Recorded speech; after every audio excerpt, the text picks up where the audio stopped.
it's not lost on me how difficult and long a process this must have been for all of you. I'm sure that when you reported for jury duty back on June 10th or June 11th, you probably did not expect to be still sitting here a month later.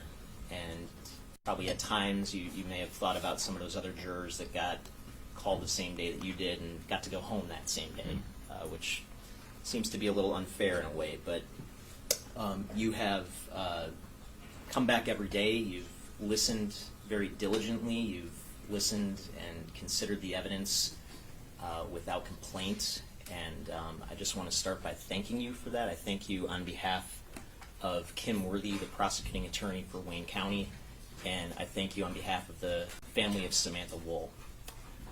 I want to start by putting things into perspective for a moment. This case started tragically with a crime scene, with Samantha Woll's body, with a bloody apartment, and no real leads whatsoever at the beginning. The one true lead that comes up is this grainy video of a man right around the time of the suspected murder tampering with cars in a parking lot right by her home. It is a triumph of an investigation that the police were able to do this basically Manhattan Project scale poll of every video they could find in the surrounding area and trace this individual over the course of hours through miles that night, to use technology to find this individual's cell phone number, to identify this individual who never wanted to be found, never wanted to be identified. And then when they find him, they find Samantha Woll's blood still on his clothing 6 weeks later. This is astonishing.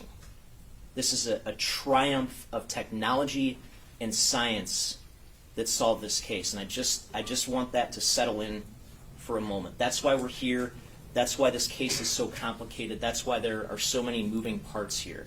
This is a difficult case to solve, but make no mistake, this was an absolute triumph of an investigation. Now, I can't tell you what exactly happened inside of Samantha Woll's apartment, inside her home on October 21st of 2023. I can't tell you exactly what happened. But you don't need to know exactly what happened to know that she was murdered and to know that the defendant is the murderer. And although I can't tell you exactly what happened, it's not hard to imagine it either. She gets back from that wedding that night. She gets settled in. She falls asleep. Doesn't realize that that door was left open. And meanwhile, we have this creeper in the night prowling around her neighborhood, looking for every opportunity he could find to take things that weren't his to take, to go into spaces that weren't his to be in. And at some point, as he's methodically surveying each and every single car in that area, based on his own admissions, he sees that door open and decides to go inside. And imagine the horror of Samantha Woll's last moments on this earth. She wakes up to this masked man inside her home in the middle of the night. And something happened, and he decided to subdue her with an outburst of violence, and he got the heck out of there.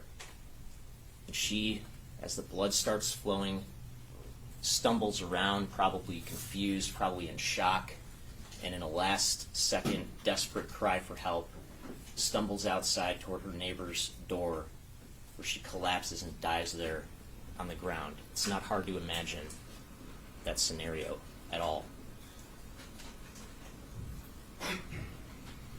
Now, this is a case about coincidences. It's a case about common sense. And when you use that common sense and you look at the coincidences in this case, there are simply too many coincidences to suggest that anyone other than the defendant killed her. You start with the timeline. After she gets home from that wedding, up until 1:35 a.m., her phone is in continuous use. Continuous use. And we're going to walk through that in detail. After she stops using her phone, there is one time, and one time only, that motion is detected in her living room, which is literally ground zero of this crime scene. One time and one time only between the time that she stops using her phone and the time that the person who really found her body found her body. 4:20 a.m. And sure enough, the defendant's right there at that time. His phone puts him right there. He himself puts himself right there at that time.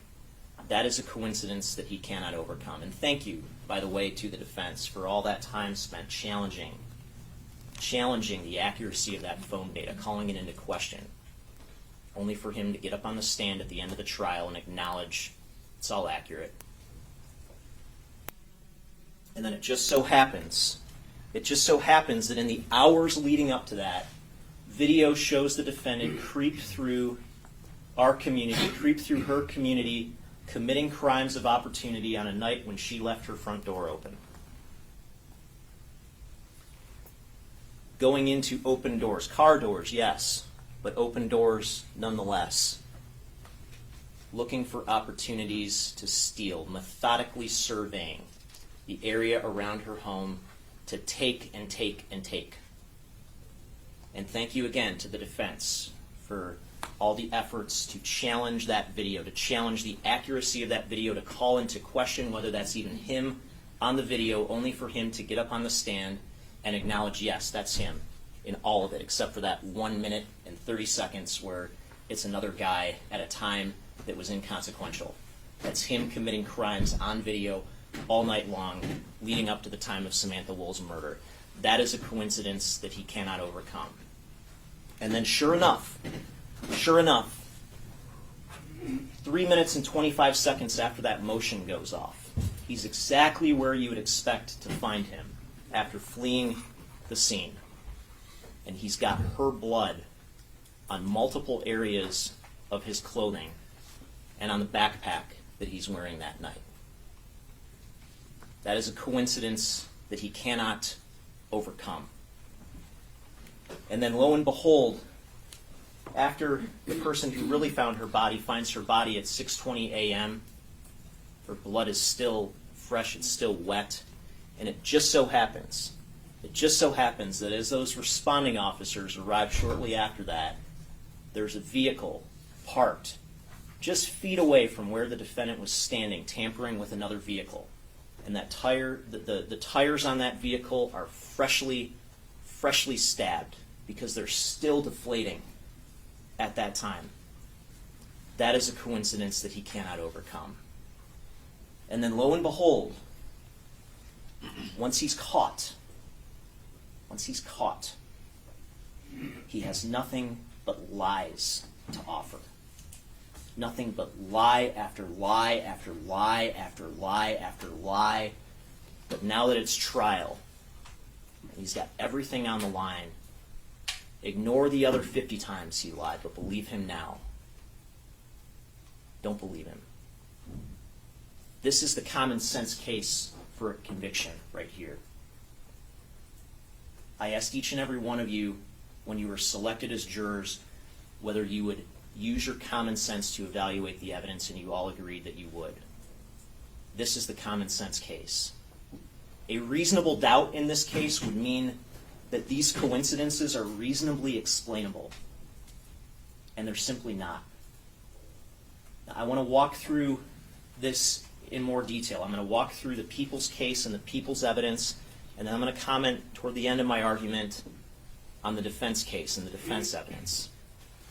But I want to start with this concept of circumstantial evidence that you heard about In voir dire, you've already gotten an instruction from Judge Van Houten, and you're going to get another instruction. And again, that instruction says in part that the burden of proof that the people have in this case can be met solely with circumstantial evidence. And it's for good reason. We have someone who did not want to get caught. We don't have any eyewitnesses. We don't have any video showing Samantha Woll being stabbed. This is a circumstantial case, but circumstantial evidence is not a bad word. It is powerful evidence, and the evidence here is powerful. And I want to walk through the circumstances. I'm going to go through each and every one of these circumstances that point to the defendant as Samantha Woll's killer. And I want to start with the set of circumstances that he was out there all night committing crimes of opportunity. Here we have him on video at 1 a.m. walking toward Woodward. His first opportunity of the night, this open door of a car. An open door, and what does he do? Does he walk by? No, he circles around it. He circles around it, surveying it, looking for an opportunity to steal. That's his first opportunity. 1:44 a.m., he's about a block away from Samantha Woll's home, where he starts to tamper with cars right in her area. That's where he is at 1:44 a.m., about a block away. The next time we see him, he's in the parking lot. The shadowy figure right near cars in her parking lot at 1:57 a.m. So he's moved closer now, closer to her home during this first pass-through of her neighborhood. 2:03 a.m., he's coming out down Lafayette, coming out of the walkway area near the walkway that leads to her unit. That's where he is at 2:04 a.m. The quickest and most direct way to get between those points is to go directly by her home. Go directly by her home on a night when her front door was open.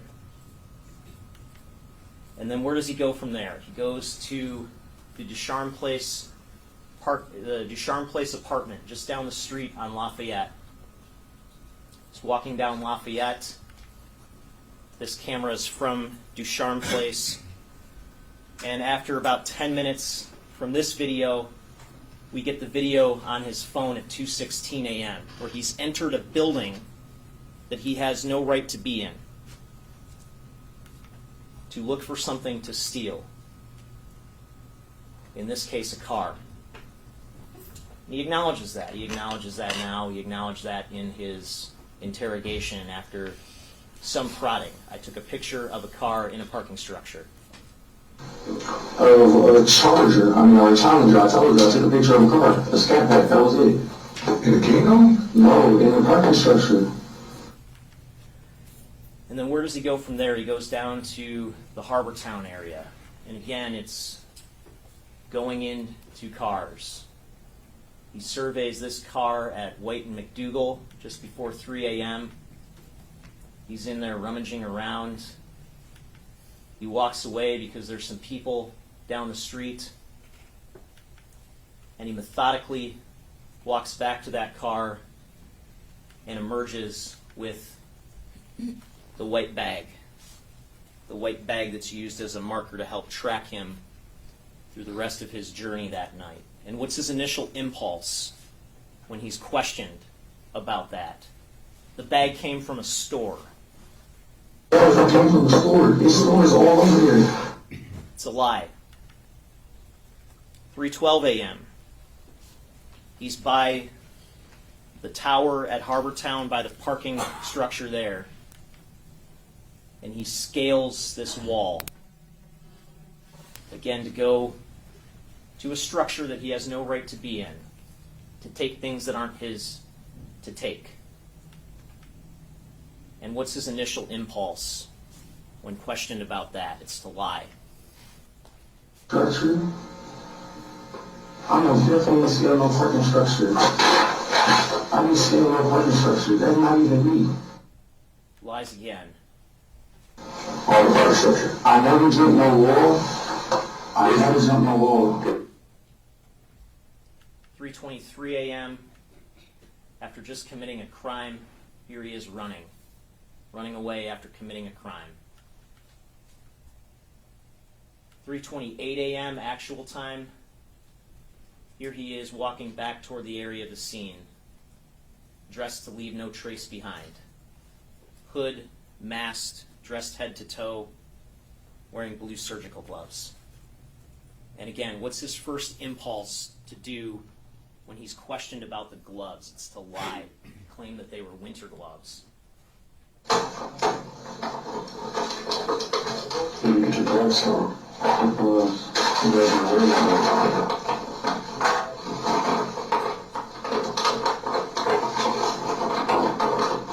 I'm not wearing like no specific type of glove. You got good gloves. The winter gloves? Yeah, those still wear those. Lied.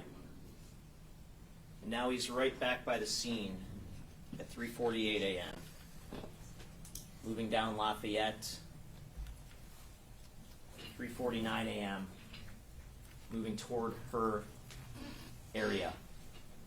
His phone puts him in that area continuously from 3:50 to 4:05. We see him at 3:52, tampering with that car door. Again, walking away with the white bag shortly thereafter. There he is at 3:52 a.m., even closer to her front door. 4 a.m. is the last time he's seen on the video, just a few frames here, right at 4 a.m., even closer at that point. That's him. That's him tampering with cars right in her area, right before she was murdered. And when he's asked about these crimes, he gives multiple different versions. Version 1 is he's totally innocent. Totally innocent, doesn't do anything wrong. It's like I haven't committed nothing. Don't do B&Es. Lie. I have not committed no crimes. Lie. I have not committed no crimes. I'm literally homeless. I sleep. I walk around. I have not hit cars. I'm really like homeless. I walk around. I have not hit no cars or nothing. Fourth time. I didn't get nothing after going into no parking structure. I have not hit no cars. No parking structure. I have not hit no cars. I do not hit cars. I don't do that.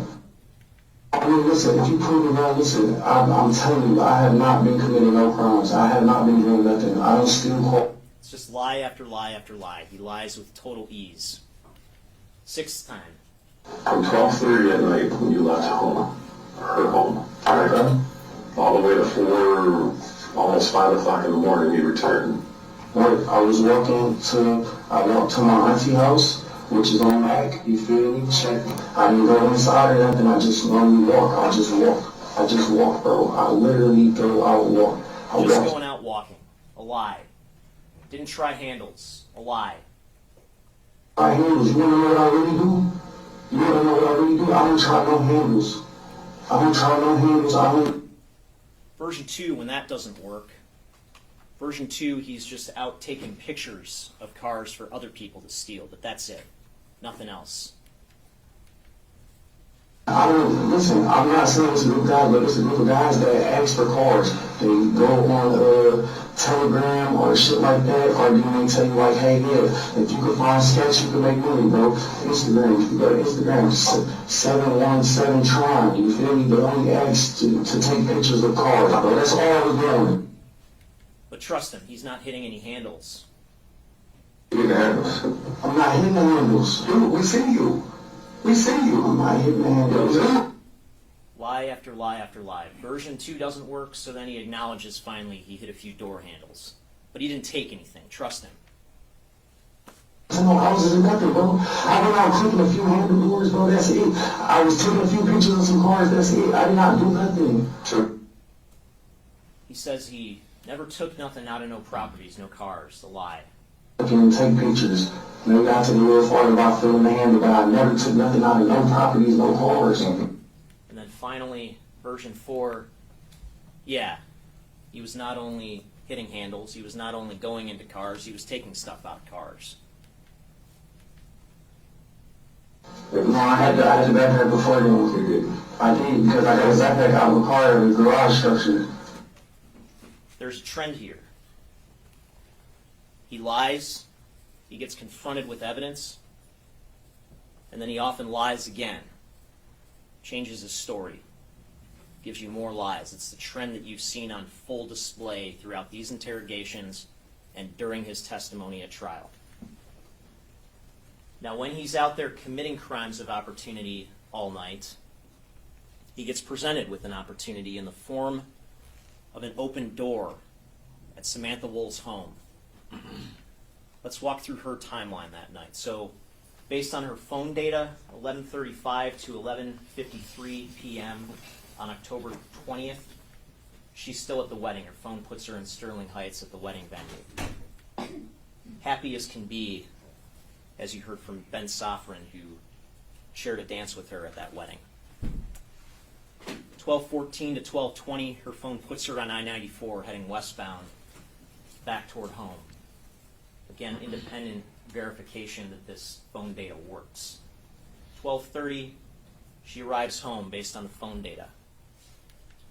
And you can see at 12:30, a car pulls up on Joliet and pulls into the secured parking area right in front of her home. Her front door indicates that it's open at 12:31, right after she parks the car. And right after that, the living room motion sensor is active. Again, verification that this data is telling the truth. She obviously goes upstairs and changes because the dress she wore to the wedding is upstairs on one of the beds, and when she's found, she's wearing different clothing. So obviously nothing's happening inside the home at this point. 12:35 to 12:38, the back door indicates open and closed. And when the police arrive, the back door is still in the locked position, suggesting it was closed. And you can see she had her vape pen out. Perhaps she opened the back door to vape. But the back door is frankly irrelevant. 1:01 a.m., the front door is still open, according to the ADT records. Okay? Front door is still open at 1:01 a.m., and there's no indication that it closed the rest of the night until the police arrived later on that morning. 1:02 a.m., you see continuous use of her cell phone. Her last outgoing text message is at 1:02 a.m. to the contact Barney in her phone, which is David Wilkinson, and it's a simple heart emoji. After that, 1:03 to 1:13 a.m., according to Exhibit 41, which is the device events report from her phone is unlocked. Phone's unlocked during that 10-minute period, and during that 10-minute period, based on Exhibit 42, which is the timeline from her phone, there is corresponding application use. It starts with the SMS app, consistent with what we all do. You go into your text sometimes quickly to read them, and then you go right out of them. 1:03 a.m. and 47 seconds, Instagram is open. Facebook is open at 1:12, and Instagram stops at 1:13. Okay, so roughly 10 minutes, the phone is unlocked, and roughly that entire time, Instagram is up and running on the phone. 1:14 to 1:22, just a minute later, just really seconds later, the phone is unlocked again for another extended period of time. About 8 minutes. And during that time, we have more app use. The SMS app is open that entire time. 1:24 a.m. is when the motion sensor in her living room goes idle. Okay? And this is important because that idle is kind of a misnomer, because the way it was described by Jesse Conwell, the representative from ADT who testified, the way the system works is that once the motion sensor detects motion,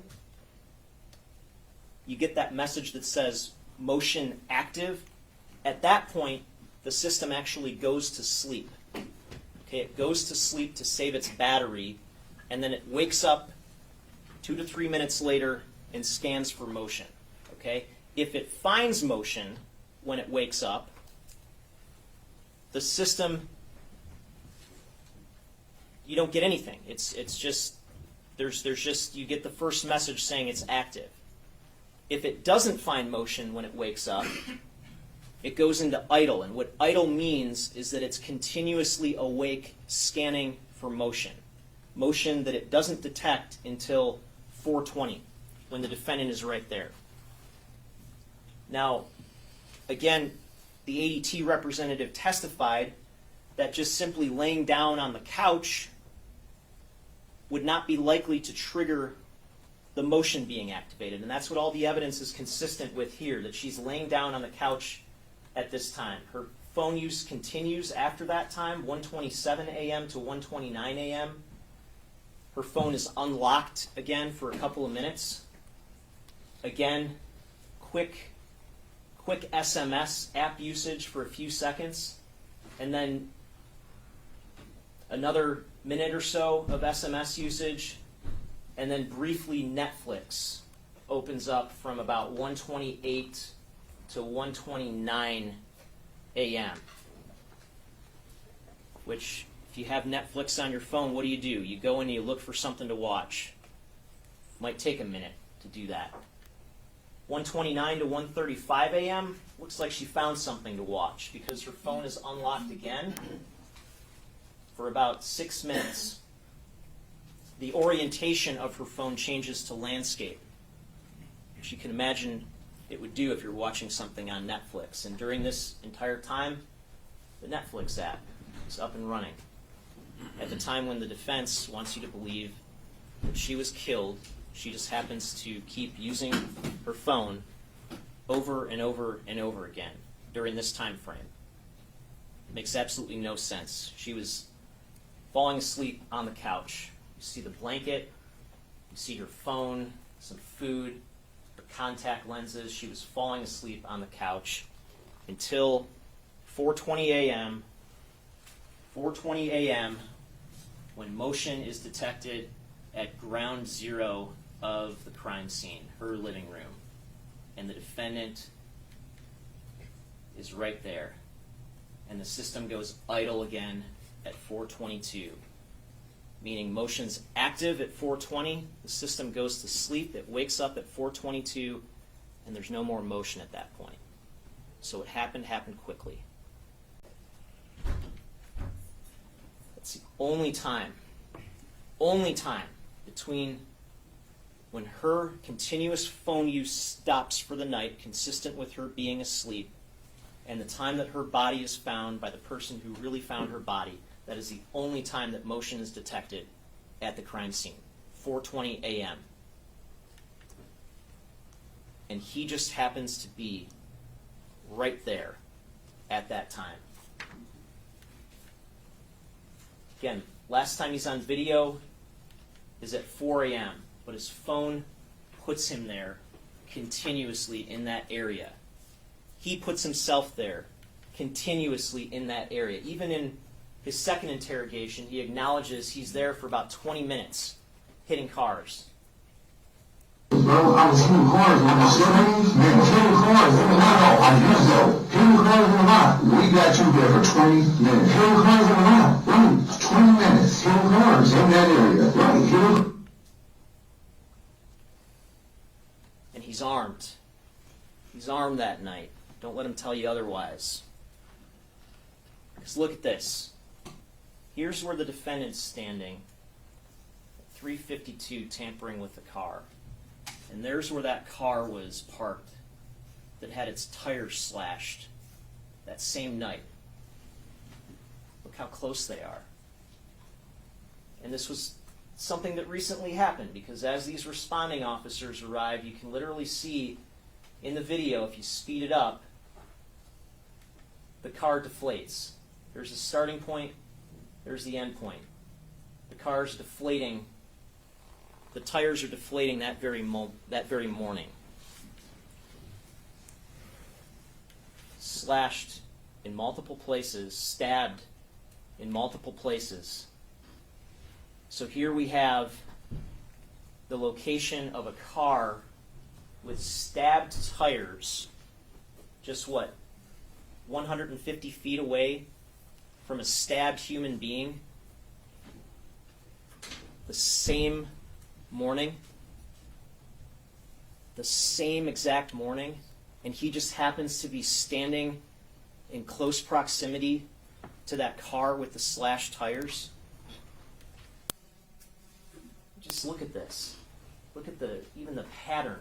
I mean, it's like before he went inside that house, he wanted to make sure that knife was sharp enough to puncture something, just in case something went down in there. And when he gets caught, when he gets arrested, and he has this knife on him, without prompting, he tells the officers what? He says, "Seatbelt cutter." Oh, the audio didn't catch that, but it's like you might as well just say, "Not a murder weapon, officers.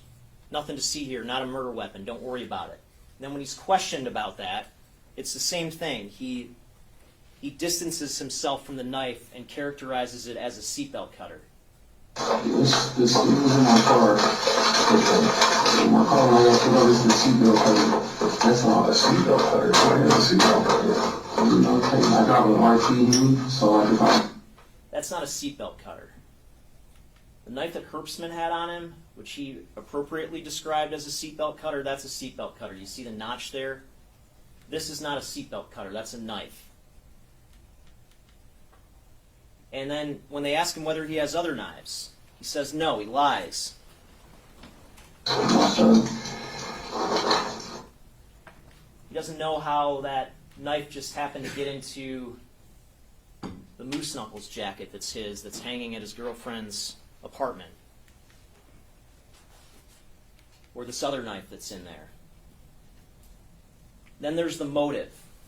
And you're going to get this instruction from Judge Van Houten on motive that says you may consider whether the defendant had a reason to commit the alleged crime, but a reason by itself is not enough to find a person guilty of a crime. And importantly, motive is not one of the elements of murder. We don't have to prove motive. But he gave you motive when he testified. The same motive that he had to kill Samantha Woll is the same motive that he had to run away from the scene, to lie to the police. His claim was that he knew if he got in trouble for anything, he was going to go down. He was going to go down for a long time. And so what's the calculus? Once he's inside that house, doesn't expect to find somebody in that living room, snap decisions made to unleash an outburst of violence because he doesn't want anybody to ever be able to say that's him inside of a place that he has no right to be in. He doesn't want to go down for that. The same motive he had to lie is the same motive he had to kill her. And then we have him getting away from the scene. Okay? It just so happens that 4:23 and 25 seconds, we see him emerge first on the video, coming across the Monroe Street Bridge across I-375, emerging directly from the area of the scene. So, phone puts him in proximity to the scene at 4:20. 4:23, 25 seconds, he starts to come across that bridge.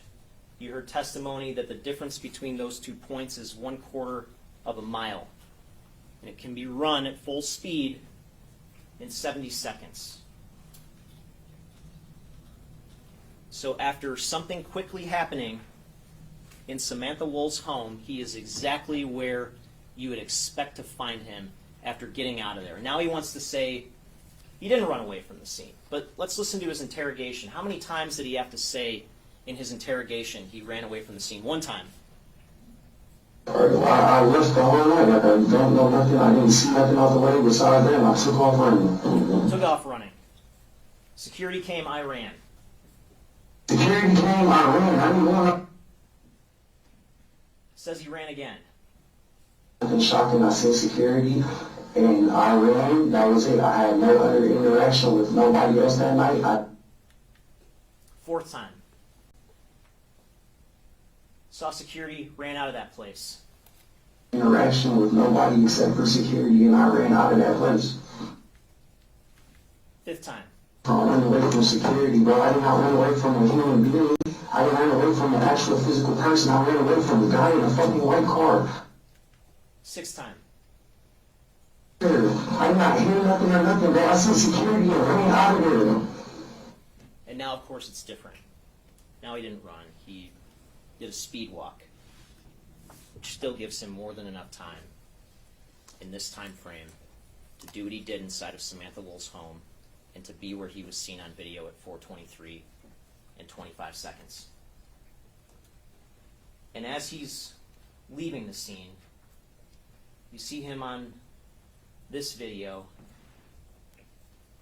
Just so happens he's examining the arm. The same arm that ends up having blood on it. He's just examining it in the middle of the night as he's walking away from the scene of a murder. And then a few seconds later, he just takes off running. Just takes off running away in the middle of the night. And he sends this text message. He doesn't say, gosh, you wouldn't believe what happened. I just discovered a body. I'm freaked out. No, he just says he's busy. Because he's busy getting away from the scene of a murder that he committed. And just think about how his behavior changes after the 4:20 mark.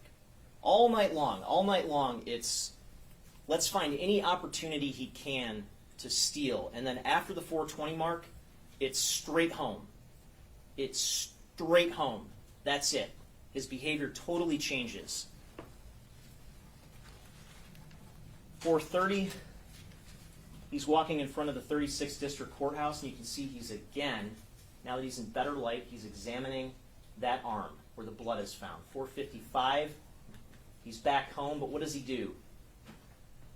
He's walking, he's got to make this stop first in the alley, which you heard has some dumpsters in it, before heading back inside. Wonder what he's doing there. Then he goes back inside with his girlfriend for the night.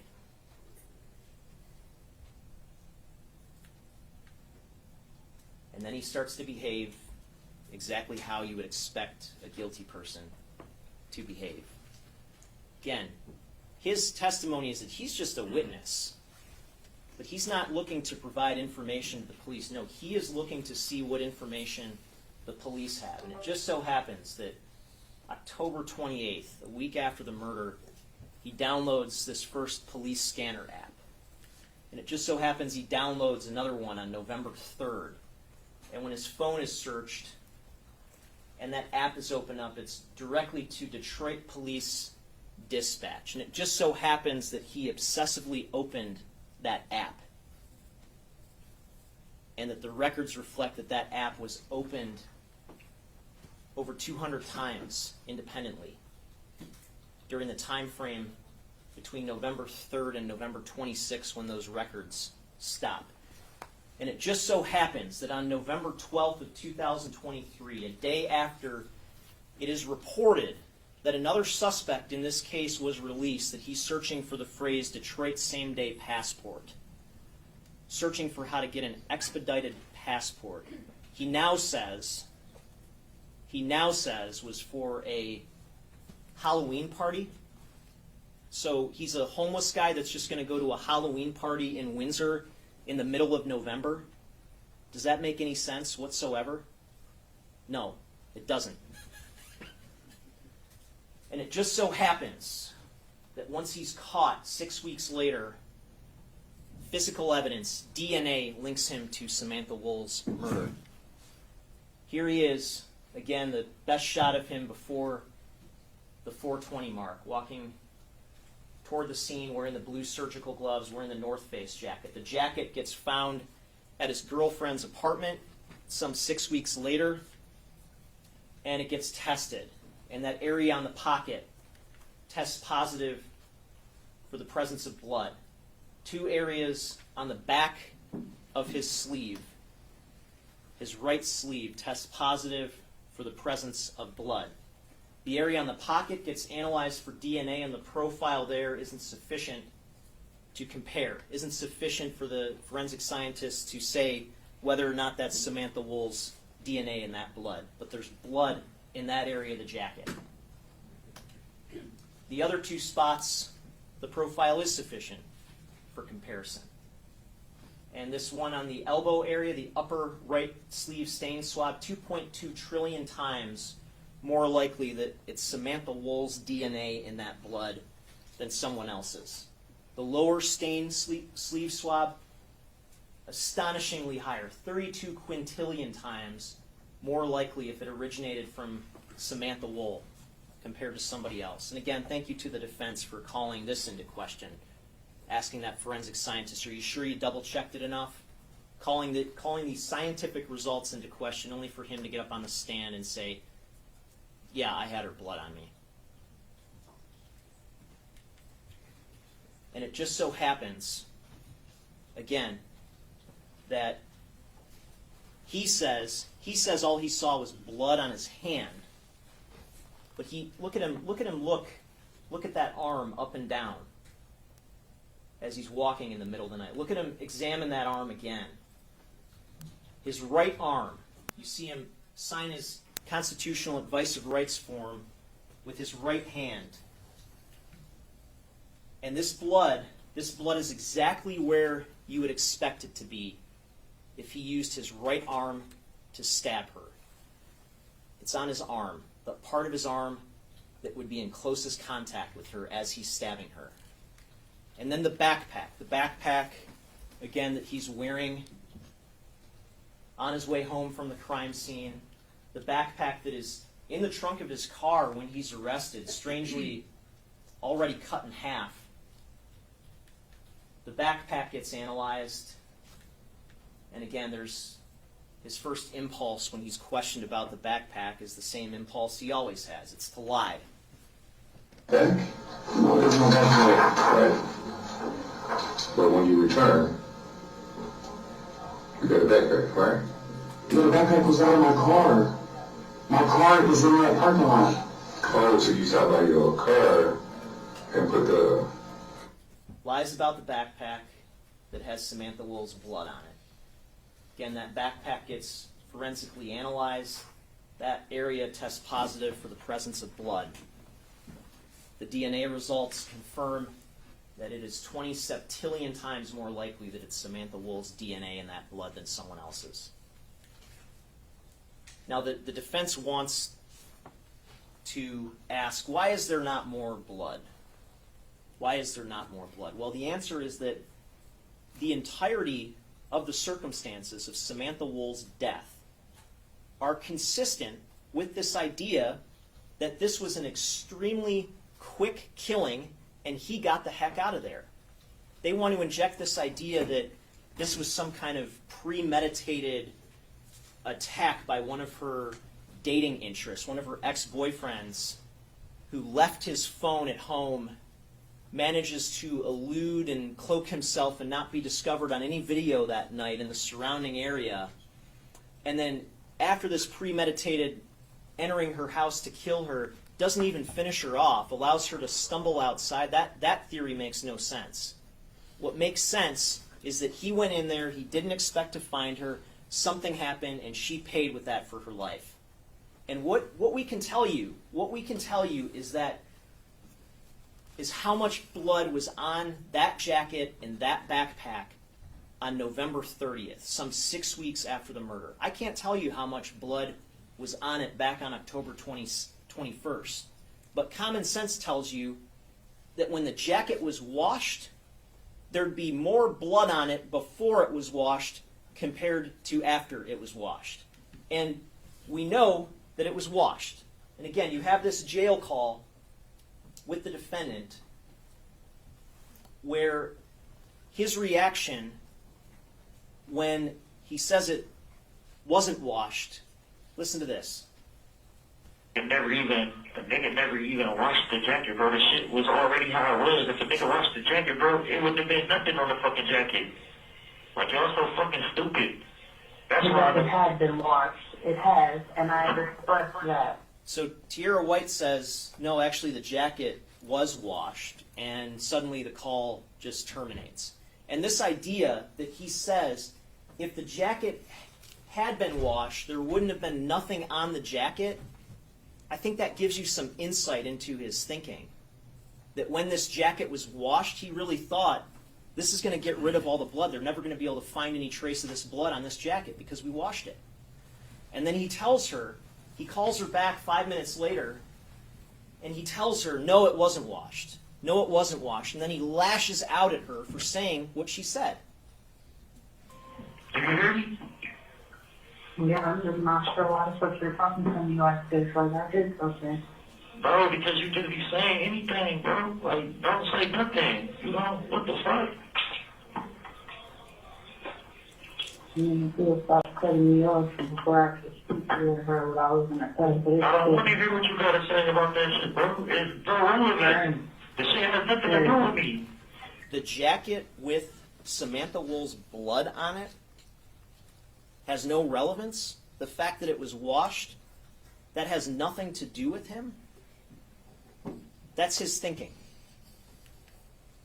And then it just so happens, and Tierra White told you she washed this jacket about a week after. About a week after the events of October 21st. And it just so happens that around that same time, he's searching the internet for black light sees what.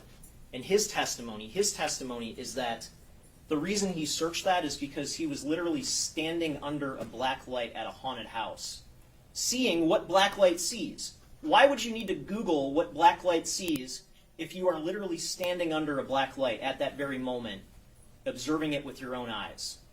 That makes no sense. And you heard testimony from the medical examiner that these wounds that were inflicted into Samantha Woll, that he inflicted on Samantha Woll, this wasn't consistent with the type of wound that hit a major blood vessel, a major artery that would cause blood to spray out like you see in the movies. It just wasn't. There wasn't any major artery hit, so that when these stab wounds were inflicted, it's not as though blood's just going to be spraying everywhere. And sure enough, the blood pattern analyst expert who analyzed all the blood patterns observed in the photographs of the blood at the crime scene found that there was only this one small area toward the ground by the hallway door where there's a projected pattern, the type of blood pattern you would expect from hydraulic pressure causing blood to project outward. Just in this one small area. All the other blood that accumulated, the force acting on that was consistent with being gravity, just blood dripping. It's oozing out of her, the blood is dripping. So again, this isn't the type of situation where you would expect some kind of massive blood transfer during the actual attack. The defense wants to say that she was beat up, that there was some kind of massive tussle or fight inside the home before then. There's no evidence of that. She has bruises on her head, yes, consistent with a terminal fall. It just so happens that those bruises are in the same area where her head is in direct contact with the concrete when she's found. That's what caused those bruises. That's the common sense conclusion there. The rest of the abrasions on her are minor abrasions. The type of abrasions you would expect to see on someone who stumbles around after being stabbed before ultimately falling and collapsing to her death. They want to say that there was some major struggle outside of the context of the stabbing.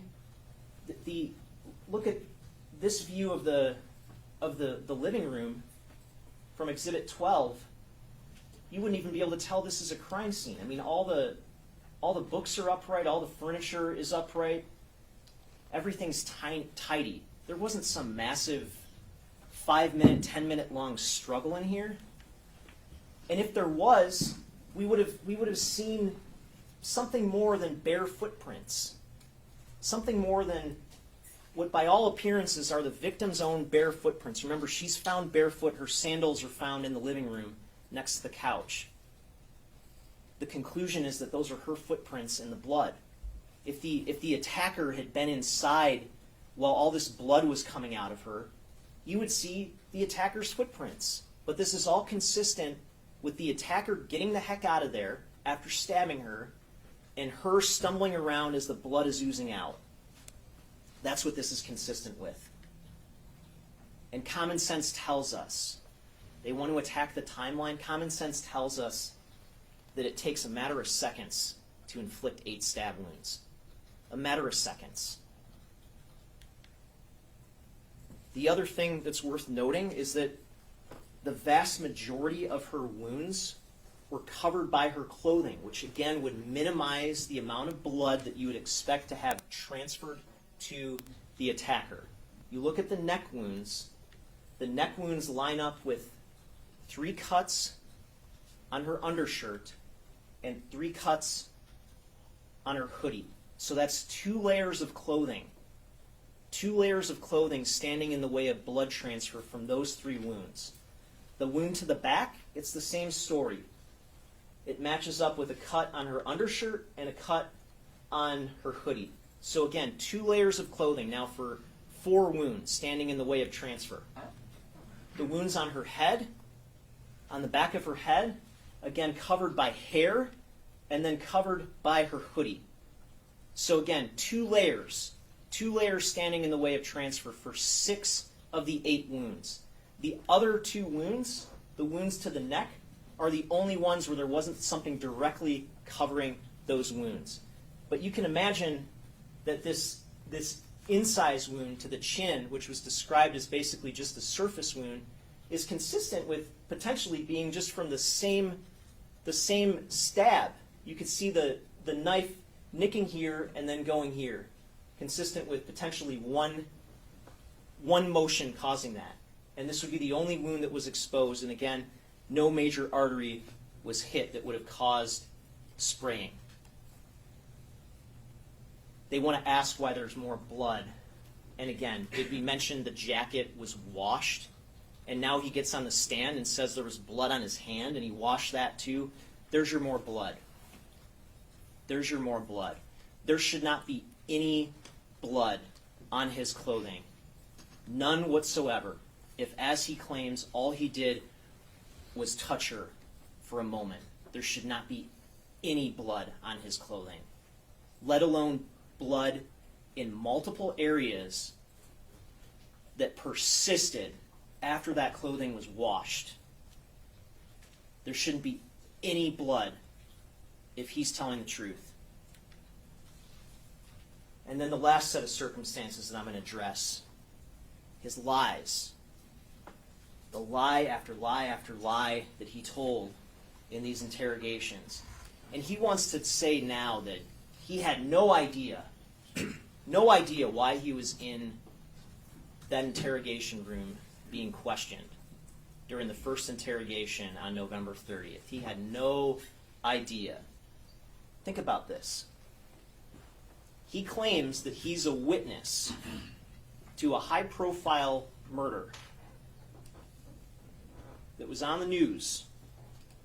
He was right there. And he has no idea why they're talking to him. He honestly thinks that it's about a pawn shop. It's nonsense. It's complete nonsense. He knew exactly why he was there, and he had every right to not talk with the police, but he agreed to waive his rights and talk with them. Why? Not because he wanted to share information, but because he wanted to know what they had on him. And this idea that the defense wants to present, that when officers are interrogating a homicide suspect, that it's somehow inappropriate or impermissible to withhold information from them, to maybe give them some misinformation, to try to see what they're going to say, it's an absurd notion. Do you really think that in a homicide interrogation, the police are just going to sit down with their suspect and say, hey, homicide suspect, we think you did this murder. Here's everything we have on you. Here's everything we don't have on you. Why don't you just help us fill in the blanks out of the goodness of your heart? Do you really honestly think that's how it's supposed to work? Absolutely not. Absolutely not. He knew exactly why he was there, and that's why we see multiple times before he's even told that he's under investigation for any crime of violence or being questioned about any crime of violence, he's reassuring the police he doesn't do violence. First time. I don't steal, I don't hit no licks, I don't rob anybody, I don't know nothing. Second time. I'm not a strong arm, I didn't do nothing to nobody. Third time. I didn't commit no crime in getting them, I didn't take them strong arm, I didn't rob nobody. I didn't Fourth time. involve in nothing, I don't rob, I don't steal, I work on a manager at Fresh Roots. Fifth time. I walk around downtown, I do not steal, I do not commit no crimes, I'm not strong arm robbing nobody, I'm not stealing from properties or doing nothing of the sort, sir. What's interesting is he says I'm not robbing or strong arming anybody in the very same breath that he says he's not committing any crimes, which we know is a lie. Sixth time. I'm not robbing nobody, I'm not hurting nobody, I'm not doing nothing. Seventh time. I'm not hurting nobody, I'm not doing nothing. I'm not stealing nothing, I don't believe this. Eighth time. I'm going out like I'm walking. I'm not like, I'm not committing no crimes, I'm not hurting nobody, I'm not doing nothing wrong. Ninth time. Excuse me, but I'm telling you guys, I'm not hurting nobody, I'm not doing it. And then we have him volunteering that he's going to be a snitch for law enforcement, an act of desperation on his part. Weed houses, fucking human trafficking houses, I will tell you all that, and that's all on the east side. I will tell you anything you need to know, I'm not on no bullshit. He'll tell you anything you need to know about weed houses and human trafficking to get out of there. Then we have his shifting knowledge about the victim. So even in his second interrogation, when he says he didn't see a lady, listen to this. What lady, bro? What lady, bro? What lady? The lady when you saw the emergency services, I only see security, bro. I don't see no lady, I only see security, bro. But then, oh yeah, actually, heard about this on the news. Right, me and my boss talk about this lady. We seen her on the news when it happened, bro. Right? So you're familiar with this lady? You know what Just I'm straight out of the news. Yet he refuses to tell her, refuses to say what her name is. Wall. Don't know. That's what I'm telling her name is, right? That's what you say her name is. I don't know her name. I don't know her by So person. what does that say? I don't know her by nothing. Then you have his interrogation on November 30th, where he repeatedly denies, adamantly denies that he encountered anyone or anything out of the ordinary that night. You're going to get this instruction on false exculpatory statements that says in part that if a defendant makes a claim that is false that tends to exculpate him, like saying, I didn't see a body, I didn't see anything out of the ordinary that night, that you can use that evidence as consciousness of his guilt. And you should use that evidence here, because listen to his systematic lies. Listen to him lie with complete ease over and over, contradicting the sworn testimony that he gave in court. First time.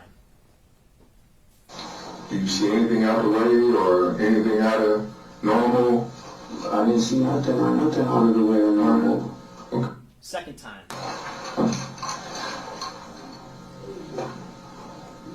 There was an incident in one of the condos, right?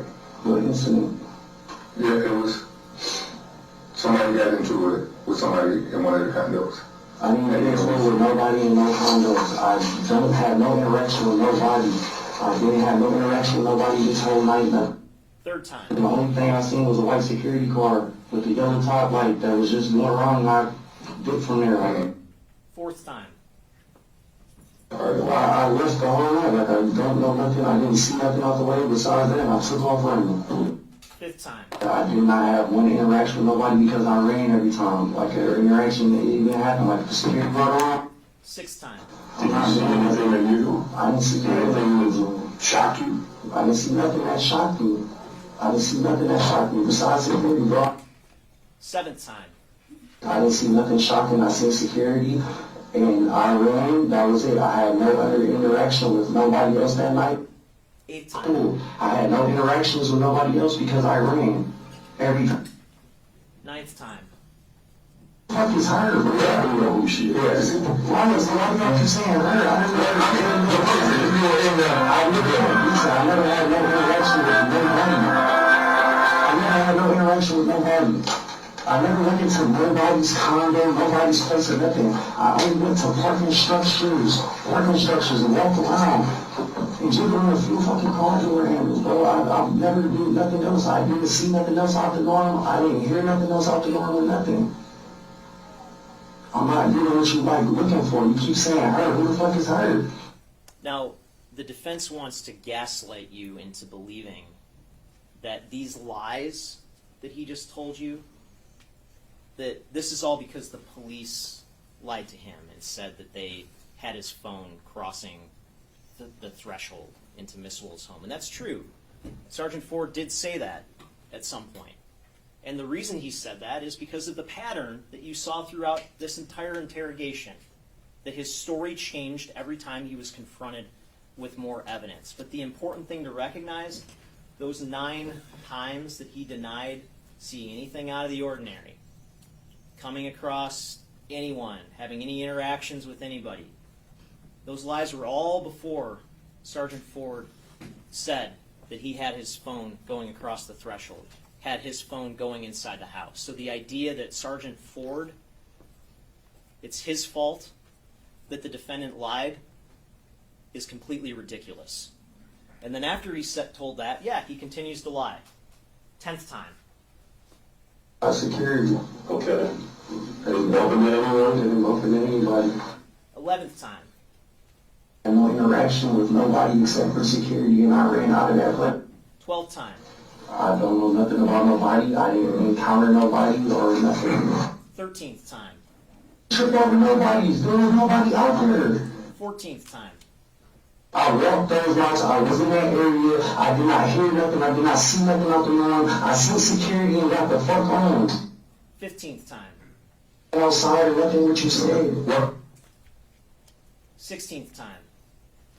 Out the norm or nothing. 17th time. Kill nobody. I don't know what happened. I didn't see nobody get hurt or nothing, but I feel. And then it's more of the same. 10 days later, once he's confronted with the DNA evidence and he sits down with Sergeant Ford again, it's more of the same. It's lies and a little bit of rage sprinkled in there. 18th time. Yes. Yes, sir. No, it was. I didn't do nothing to nobody, bro. I'm telling you, I didn't see no woman or nothing. So, 19th time. well,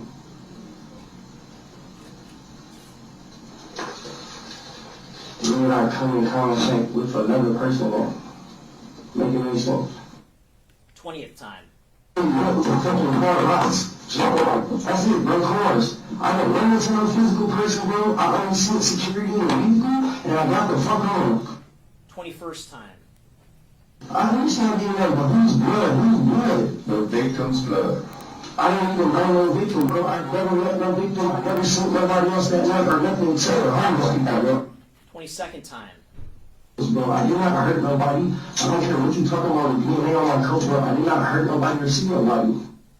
23rd time. There. I didn't have that to nobody, though. I didn't see no woman. I don't know this woman. I don't know anything about the woman except for when it popped up on the news, bro. That's it. The only thing that I know that I was in the wrong area at the wrong time. I didn't run into nobody. I only seen security in a fucking car. 24th time. Hey, why the fuck? Hold on. It's on you. Don't know. Never see nobody. I don't know why I'm doing it, though. If you ain't just seen And they want to tell you that, yeah, Sergeant Ford used some tough words with the defendant, but they want to make him seem like he's acting like a little angel in this interrogation.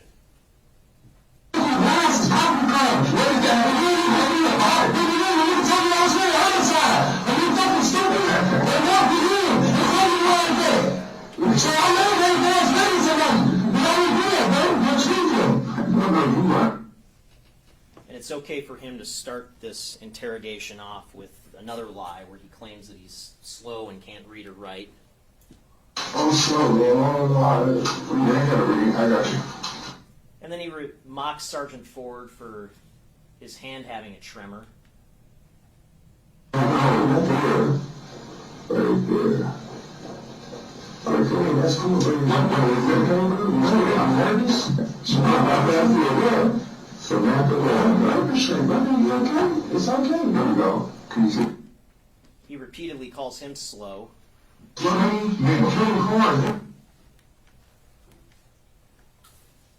bro. But he's acting like an angel in there.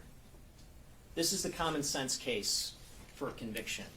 These are the circumstances that tell you beyond any reasonable doubt that the defendant did this.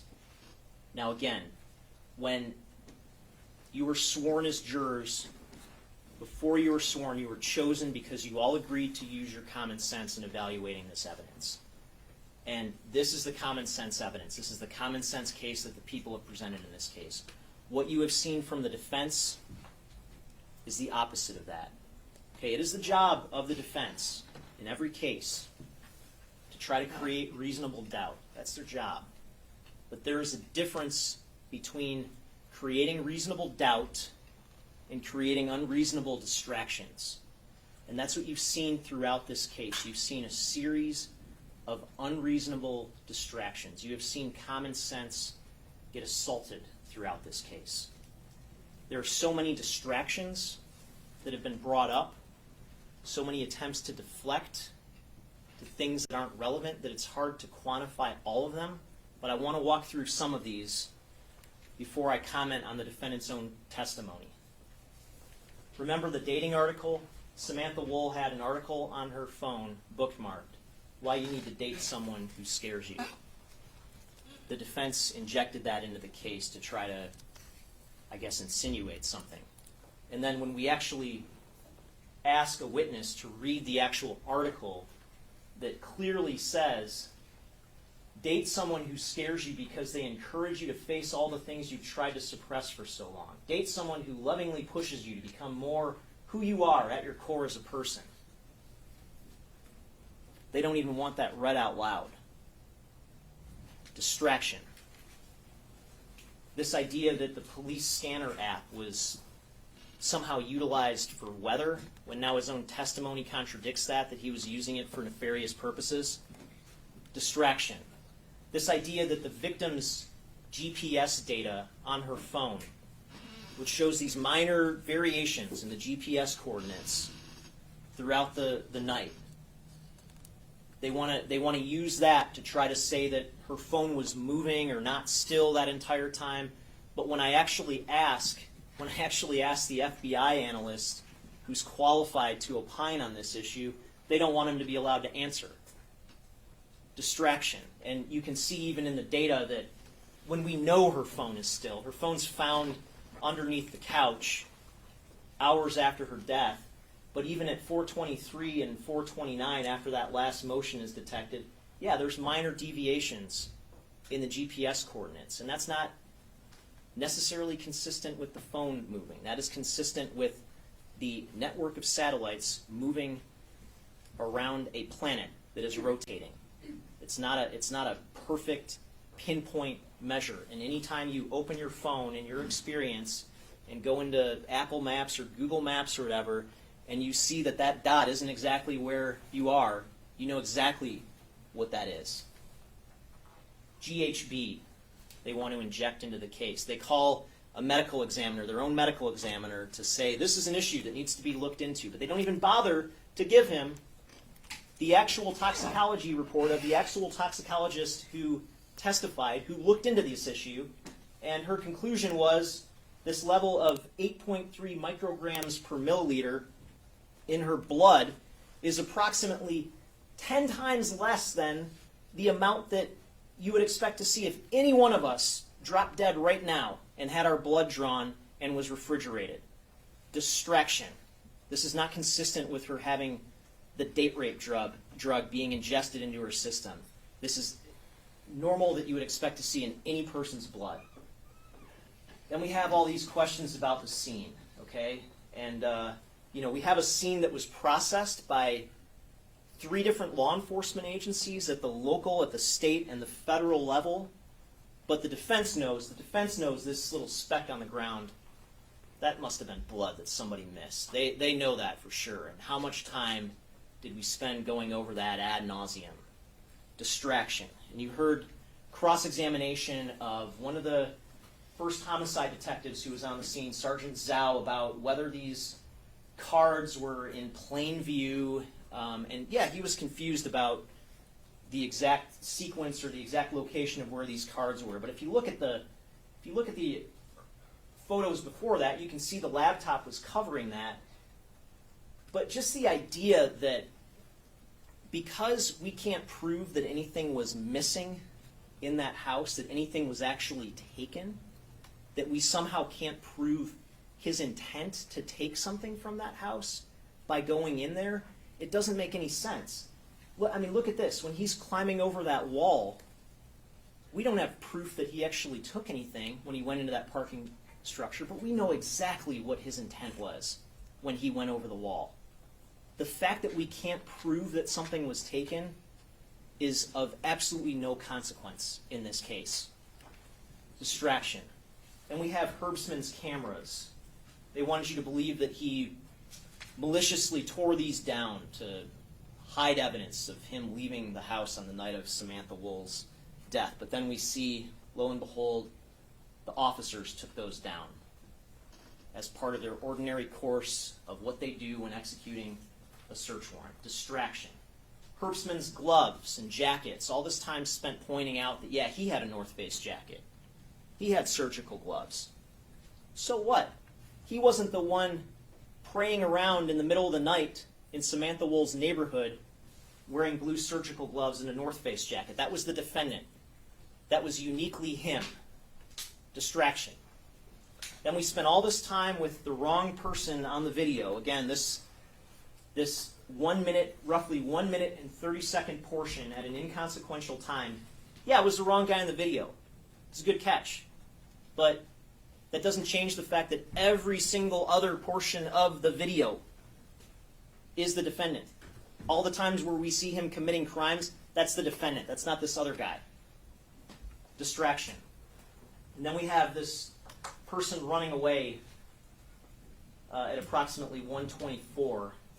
And if you look at this video, I mean, if you really go frame by frame, which you'll have the opportunity to do once you take the evidence back with you to deliberate, you can see that this car pulls up just before 1:21. You can see it looks like a door opens. The door opens, and then you can see a person emerge from the car. And this happens from 1:20 and 56 seconds to 1:22 and 23 seconds. And they want you to believe that she was killed at this time, at around this time, when it just so happens, again, her phone is being continuously used during this time. 1:14 to 1:22, continuous use. 1:27 to 1:29, continuous use. 1:29 to 1:35, continuously used. And they would just have you believe that she gets stabbed 8 times and just decides to watch Netflix with the last minutes of her life. It's preposterous. And then lo and behold, when her phone is found, it's not full of blood. Where's the blood all over the phone? If she was using her phone after she got stabbed, where's the blood on the phone? There's like a speck, a drop. If she was using the phone after she got stabbed, that thing would have been soaked in blood. But it wasn't, because she was still alive at 1:35 when her phone stops being used because she fell asleep at that time. She was still alive then. That's it. Distraction. And then we have the shifting narrative of who did this. Who did this? In the opening statement, you heard Jeff Herbstman, Jeff Herbstman, Jeff Herbstman, Jeff Herbstman. Well, that didn't work. So then it's Aaron Pergament, and then that didn't work, and then it's Brett Foreman. When the defense poses this question, who killed Samantha Woll, the answer is apparently everybody but the guy with her blood on him. Of course, he's the only innocent one here. The criminal in the night, praying around her neighborhood with her blood on him, that's the only innocent person. All these other guys are guilty. And if you look at Herbstman, if you look at his statement that he made in this body-worn camera, when you have this human being basically reduced to the human equivalent of a puddle of water in this hotel parking lot, in a totally ridiculous and despondent state of mind, they want to call it a confession. The closest thing there is to a confession is this one snippet of the video right toward the beginning where he says, and then you can't really hear, and I don't remember. I don't remember anything. What's your name? Jeffrey Herbstman. And the officer who was there with him, Allison Baker with the Kalamazoo Police Department, didn't hear him say, I killed her and I don't remember, but when she reviewed the body cam, she thought that that's what he said, and maybe he did say that. I don't know. I don't hear it directly in there. But the point is that a confession has to be detailed. He could not provide any details. He didn't provide any details. All that he said essentially was that in this state of grief, in this state of despair that he was in, that he caused himself to believe that he was somehow responsible for her death. But he couldn't remember, couldn't tell them anything. And when they ask him, when was the last time you saw your girlfriend? When was the last time that you saw your girlfriend?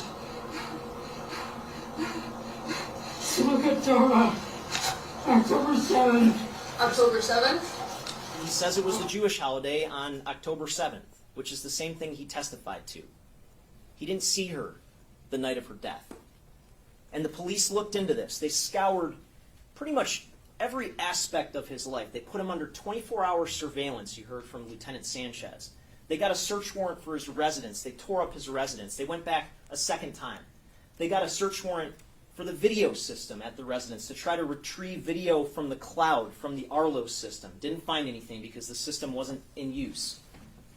They got a search warrant for the place next door to him to try to get their video. Couldn't find any video.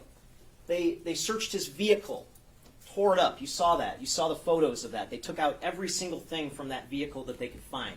They searched his infotainment center. They searched his phone multiple times, once on October 22nd, once after his arrest in Kalamazoo. They searched his phone records. They searched his iPad. They searched scooter companies for records for him. They searched Lyft and Uber. And they found nothing. They examined every aspect of his life, and they found no evidence that he was connected with Samantha Woll's death. And so here's kind of the box score. If you were to compare the evidence against the defendant with the evidence against Jeff Herbstman. They kind of start off at equal footing. If you look at things like fingerprints at the scene and DNA at the scene, there's nothing of value recovered in that regard for anybody. So they start off on equal footing. But then you get to the statements. And for the defendant, you have lies. You have lies. Lies and lies and lies that tell you he's guilty. For Herbstman, you have this ambiguous statement. That's all it is an ambiguous statement. Herbstman has no motive, the defendant does. Herbstman's phone doesn't put him at the location, the defendant does.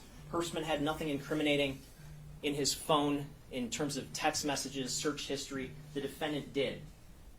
No video connects Herbstman to this killing. Plenty of video connects the defendant. And then we have the DNA evidence. And imagine how if Jeff Herbstman had gone to trial, if somehow he had been charged and he went to trial, and our only evidence against him is this ambiguous statement that he made. And then it comes out at trial that there's this criminal in the night who is there at the time that motion went off and who has the victim's blood on him. Imagine how that prosecution would have gone. That would have exonerated him. And that's what this evidence does. It exonerates him. Then you get to the defense case in general. And the defense doesn't have to put on evidence. Again, the burden of proof is solely with the people of the state of Michigan in this case. But they chose to put on evidence. And you should consider that evidence. And you should judge that evidence in the same way that you judge my evidence. And here's the case that they put on.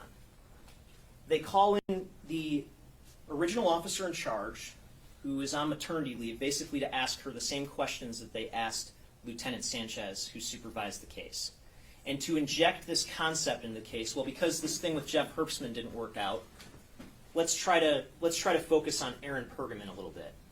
And so they inject this concept into the case that there was a text message where Aaron Pergamon referenced having a key. But they didn't ask Aaron Pergamon about that text message. They waited until he was off the stand to inject this idea into the case, and to inject this idea into the case that he was somehow a stalker, even though there's no evidence to support that.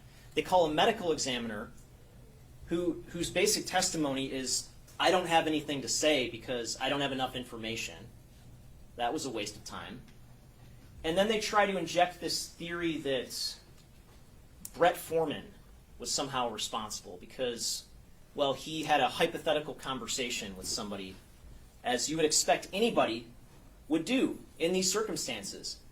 Any curious person is going to want to know what the heck happened to their friend when there's no information out there about what happened. And he has this hypothetical conversation about what a hypothetical person might have done to get away with this.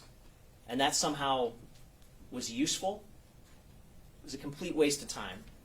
If you look at, again, how this stacks up with Pergamon, there's nothing. There's nothing that connects him to this crime. Foreman, there's absolutely nothing that connects him to this crime. You're going to get this instruction on witness credibility that you should use when you evaluate the defendant's sworn testimony in this case. And that instruction that Judge Van Houten is going to give you gives you a number of factors that you should consider. Not all of them are particularly relevant, but some of them are. One of the factors is this: does the witness have any bias, prejudice, or personal interest in how this case is decided? The defendant absolutely does. And you should judge his testimony recognizing that. Another factor is, in general, does the witness have any special reason to tell the truth or any special reason to lie? Again, the defendant has a very special reason to lie. It's the same reason he's been lying all along. He still has that same reason to lie.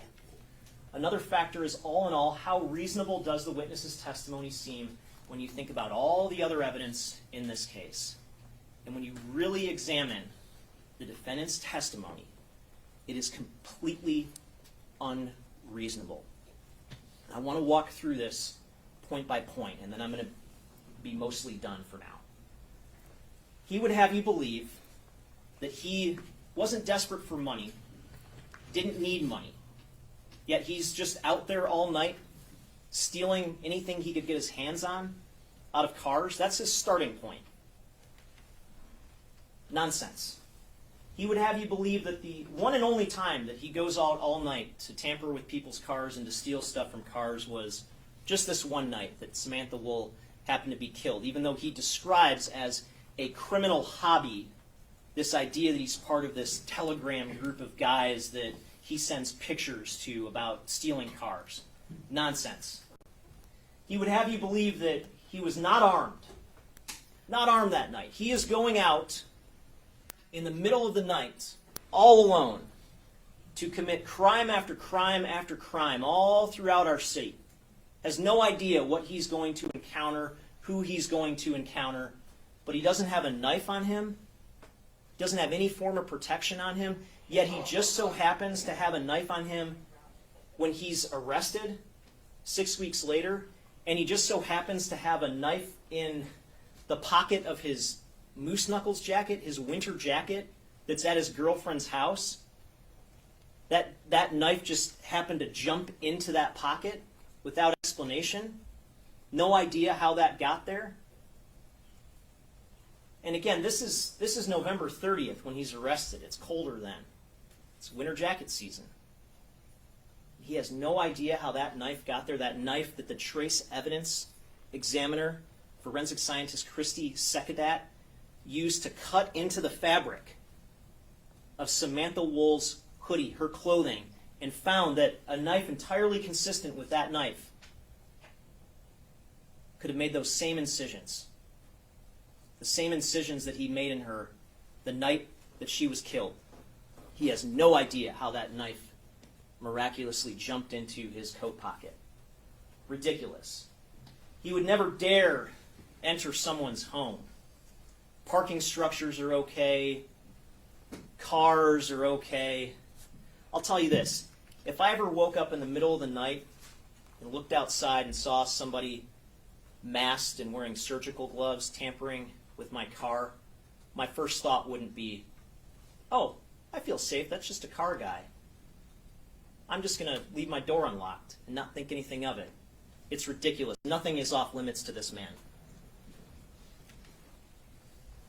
He never noticed her front door was open, he would have you believe, as he was meticulously and methodically surveying every single car in that area, in the parking lot right in front of her home, in the parking lot adjacent to her home at the end of Joliet Place. He was surveying each and every car, and he didn't happen to see that a door was open. Look at what the cops saw when they arrived. And I can't tell you how wide the door was open. We don't know that from the ADT system data. But these buildings have glass facades. These buildings are lit up like an aquarium. And she had a light on downstairs and a light on upstairs. Anybody in and around the area as he was, for that amount of time, close to an hour between the 2 points in time that night that he was in that area, would notice that that door was open. He, who was methodically looking for crimes of opportunity that night, would have noticed that that door was open. Then he would have you believe that immediately after running from security, he just happens to decide on a night that he's acting in complete self-interest, not thinking of anybody but himself. Suddenly he becomes a good Samaritan. And what's interesting here is, according to the video, the last time we see security coming down that street is at 4:10. 4:10. And he testified on Wednesday that he saw security and he basically ran over to the parking lot area by Miss Woll's home, right in front of her home. That gives him all the time in the world. All the time in the world, if that timeline is accurate. Then he'd have you believe that as he is running from security, thinking only of himself, committing crimes in the night, he sees a dark figure, a mysterious dark figure that he decides to take it upon himself to investigate. This is what the conditions were when the police arrived. Look at that light right at the top right-hand corner of the screen. This place was lit up like Times Square. There's no dark figure. That is great. That is all right.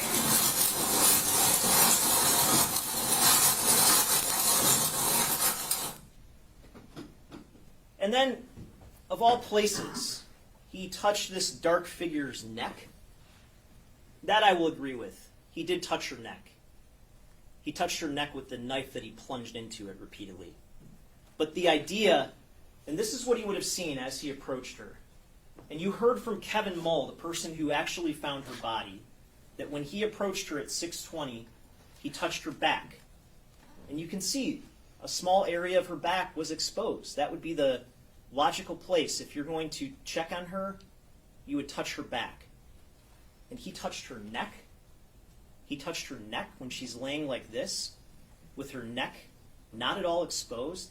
And he says he held his hand by her face to see if there was breath coming out when her face is basically smushed into the ground. It makes absolutely no sense. It's nonsense. And then he claims that at this time,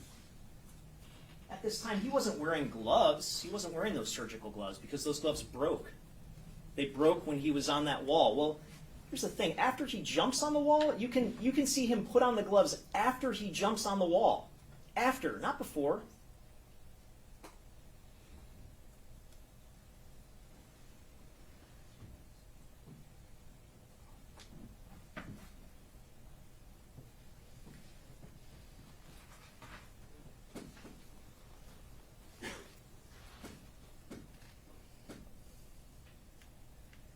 And then when he's off the wall, long after, 20 minutes after jumping over the wall, he's got the gloves on. 3:36. He's walking down the street, and you can kind of see in this grainy video on his left hand White. There it is. There it is. Still has the gloves on. And then he would have you believe that blood from the victim just magically transferred from his right hand, which is all he says he touched her with, and just happened to get in multiple spots down here on his arm, and happened to get, there's more blood found on the pocket. Obviously, we can't say that Samantha Woll's blood with any certainty, but there's more blood found in his left pocket area. That blood just magically transferred to the backpack. Makes no sense. Makes no sense for that blood to get there if all he did was touch her. It makes a lot of sense for that blood to get there if what he did was stab her with his right arm. And then he tells you that on Wednesday he testified, he was asked whether he could see the race of this dark figure that he approached. And he said he couldn't. All he could do was tell it was a woman. But then, in a contradiction, he testified that he got out of there. He got out of there because he didn't want to be a black man caught with a dead white woman. Well, how would he know that he was with a dead white woman if he couldn't see her race? And then he's got all weekend to think about this contradiction and comes back with a different version. Comes back with a different version yesterday, and his explanation is by race he meant he couldn't tell whether the victim was German or Scandinavian or Scottish. It's ridiculous. He got caught in a lie. And then he would have you believe that after getting out of there, after freaking out because he's just encountered this body and doesn't want to be with the body, that he takes the time to grab this backpack out of the bushes, which just happens to be conveniently right by Miss Woll's residence, and takes time to put the white bag inside the backpack and then gets out of there. And then he freaks out. He freaks out because he notices that he has blood on what he says is his bare right hand. Freaks out. Well, if he's got blood on his bare right hand, why does the video show him carrying an object which looks like his phone? And this is from the Illich Holdings video. Why is he holding something with a hand that he knows has blood on it? Makes no sense. The obvious answer is that the blood was on the gloves that he got rid of. Not in his bare hand, on the gloves that he got rid of. And then he would have you believe that his girlfriend of 1 month they were together, started dating in September, just before the incident. She just happens to regularly do his laundry for him.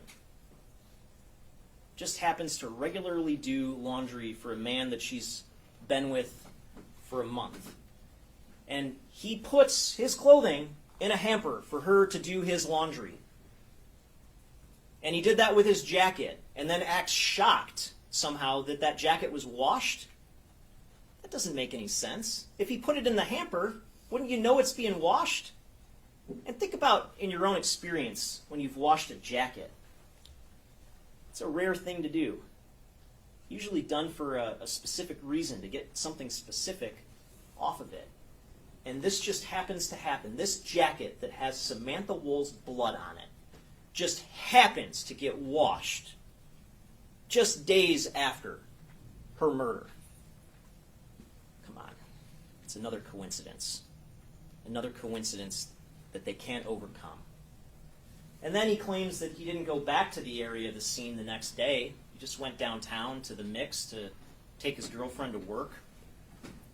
But his phone magically places him directly east of the scene, as you would expect someone to do if they are looking for information about what is out there. He got caught in a lie. He stood on that witness, he sat there in that witness chair, and he lied to you. That's all that he did. He lied and lied. And the one thing I guess they forgot to rehearse with him was this. And he's caught in that lie. He did go back to the area of the scene, as you would expect him to do. His testimony is completely unreasonable. On each and every point, it makes no sense. It makes no sense, and it does not create reasonable, common sense doubt in this case. Now, one thing that tells us that this is unreasonable. You look at this jail call from January 23rd after the exam with the defense attorney. And the defendant asks, if this was a poker hand, who's looking good? It's interesting that he'd ask if this was a poker hand, invoking a game where you're dealt a hand, and your ability to win is dependent on how well you are able to deceive your opponent. It's interesting that he would invoke that game. And the response is,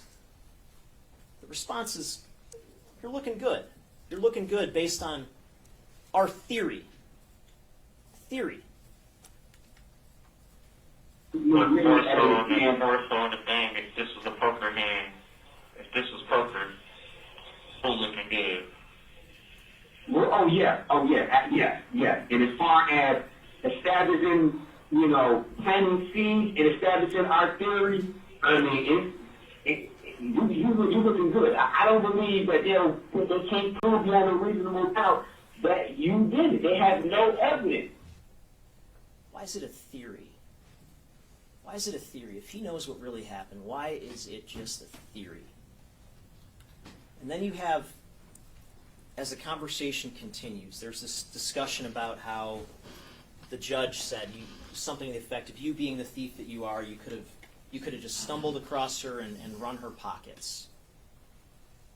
Notice how the suggestion isn't you just stumbled upon her for totally innocuous reasons because you're a good Samaritan. But even that gets rejected by the defendant. Hey, it's very plausible, it's very possible that, being a quote-unquote thief you are, came across the body. She still had to defame a nigga. Still had to. Why would you say, Barry, that I had to check her pockets? Like, bro, I'm not in no dirty nigga, bro. I'm not doing no weird. And then again, right after that, there's this discussion. It's possible that our theory, she died earlier, got up, stumbled outside, and you, just like the other witness, came across her body and touched her. Of our theory that she died earlier, got up, stumbled outside, and you, just like the other witness, came across her body and touched her. Why is it just a theory? If that's what happened, why is it just a theory? And then he wants you to believe that he actually, after leaving that second interrogation room on December 10th, after his lies didn't work, and he was going down to the Detroit Detention Center to get booked, he wants you to believe that he actually changed his story then and told that arresting officer, Officer Osman, that, well, actually, this is what happened. I just touched her body. Yet conveniently, that isn't on body-worn camera footage. Yet conveniently, the officer barely recalls that conversation, which you think would be the most important part of that arrest if that actually happened. But even if he did say that, does that change anything? Does that change anything for him to do what he's been doing throughout this entire case? He says a lie that doesn't work, and then he just changes his story. And that's all that the defense is in this case. Don't believe him. Don't believe what he said, these 20, 30, 40 lies that he told during his interrogation. Don't worry about those, but believe him now. You cannot believe him. You cannot believe him. He's charged with felony murder, premeditated murder, home invasion in the first degree, and lying to the police. And I'm going to spend very little time talking about these because you're going to get a detailed set of instructions from Judge Van Houten about the elements of these offenses. The thing I just want to touch on for felony murder, okay, and this is the primary charge in this case, felony murder. This is a charge where someone commits a murder in the course of committing or attempting to commit another felony, attempt being the key word. And there are two possible, what are called predicate crimes here. One is larceny, and specifically attempted larceny, again, because we can't prove that he took anything from her home. But we can prove that he attempted to, based on all the circumstantial evidence. And the other is home invasion in the first degree, which is assaulting Samantha Woll inside of her home after entering that home without permission.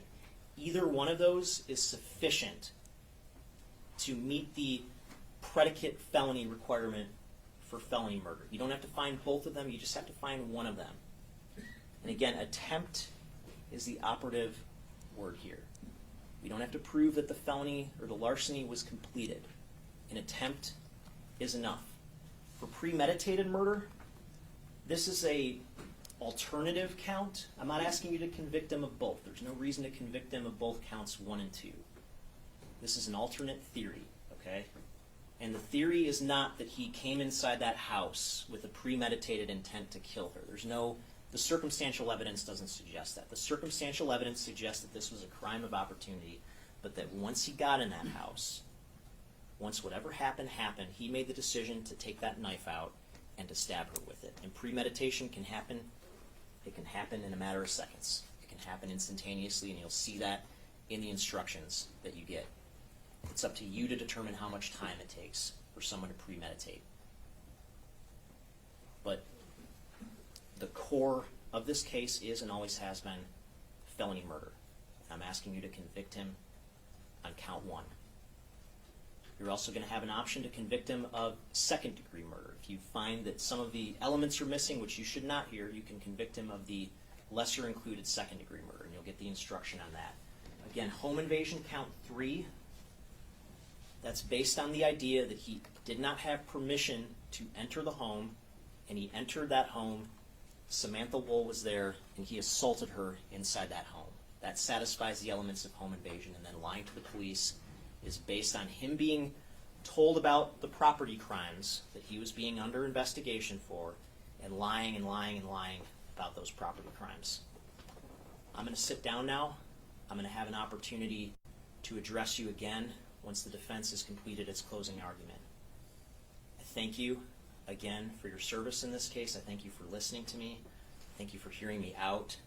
I just ask that you keep hold of that common sense. Keep hold of that common sense that's been guiding you throughout this case and will hopefully continue to guide you throughout your deliberations. Thank you.